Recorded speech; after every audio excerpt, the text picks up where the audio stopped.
This is an extreme threat level unit, so a more comprehensive lesson alongside all its weapons will be provided here, unlike the other enemy units which have their own weapons section provided later. Vessel LTM-LS341, the only vessel in the game, due to it being a ship. The troop ship and exile class are now also likely vessels, but we don't have details on them, so we can just count them as vessel, a bunch of question marks. Constantine is one of the most dangerous things you will come across in MechaBreak, as there are very few ways to handle its attacks other than hoping you have enough boost to keep dodging. 5,541 meters long, weighing 24,500 tons gross, 19,700 tons tear. The Constantine is a behemoth of a ship. Luther Marble manufactured this ship with breaching fortifications in mind. The Constantine is a high-speed troop ship that carries 2nd and 3rd gen strikers to the front lines, and is a formidable foe on its own thanks to its extreme firepower. It employs a few different weapons, such as a Ravager fire system, a range of large and medium caliber guns designed to destroy battleships and fortified structures thanks to having similar firepower to a main battleship. Federal troop ships, both regular ones and the Constantine, are tasked with providing close-range fire support whilst bringing new strikers to the battlefield.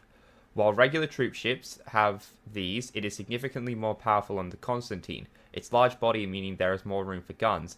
This heightened firepower makes it significantly more dangerous to be within close proximity. The main part of the system is the large energy cannon in the middle of the hull, with the rest of the guns popping up from points across the top of the body.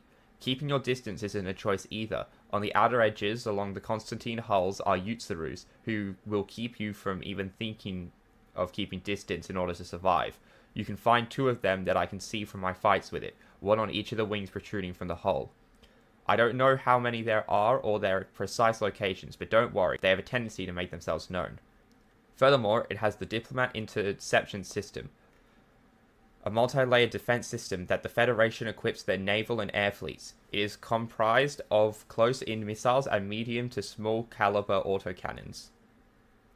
It doesn't need any manual controller, as it is all controlled by a fire control hub that will simultaneously assign targets and engage with incoming threats. These can be found on the sides of the ship, where it opens up in places for them to poke out and attack. The next weapon is one that the Federation Marines are a big fan of, the Staghound MIRV missiles.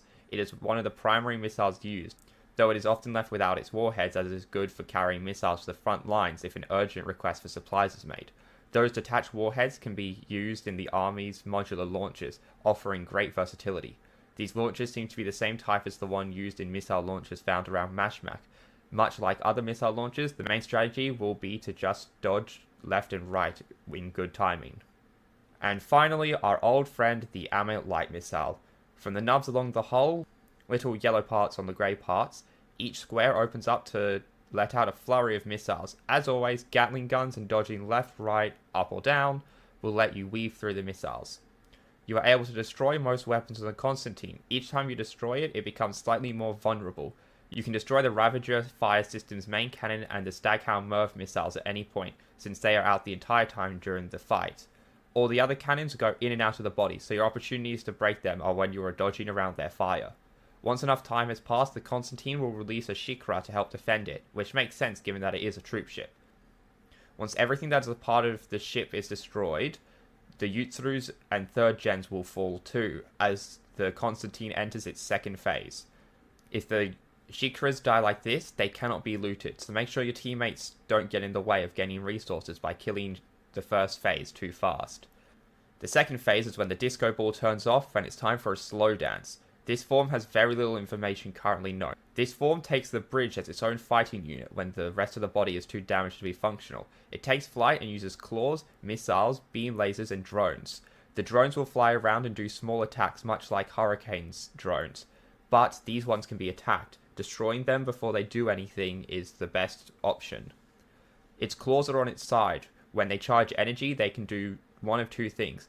They can begin rotating before charging at its opponent like a drill. Dropping to the ground is the fastest way to avoid this attack, as it cannot change where it is going once it's set its course. They can also use 2 slashing attacks, the energy on the claws dissipating after that claw is used. If memory serves correct, this one can chase you up and down, so simply dropping won't work. After any melee attack, it has a cooldown. It's only a few seconds, but it is a lot of time in the heat of battle, so make sure you use it well. If you keep at a distance, it will simply use its ranged ability to take you down. The hull has the main cannon of the Ravager fire system on its underside to take out anyone who tries to hide under it or run away, and for those above it, it has many Amit light missiles. This is a tough one to handle. You can take it down alone if you are skilled enough, but that will take a long time. Even with a full team, if you aren't prepared, it can easily take 5 to 10 minutes to handle it. And remember, MechaBreak isn't just you versus a few enemies. There will be other teams in Break Strikers fighting over resources, so if they come across you, they may lay in wait for a good moment of weakness, taking you and the Constantine out to get all the goodies for themselves. This unit is an enemy larger than just itself, which is saying a lot, so be careful, work together, and hope you're able to take it out without interlopers.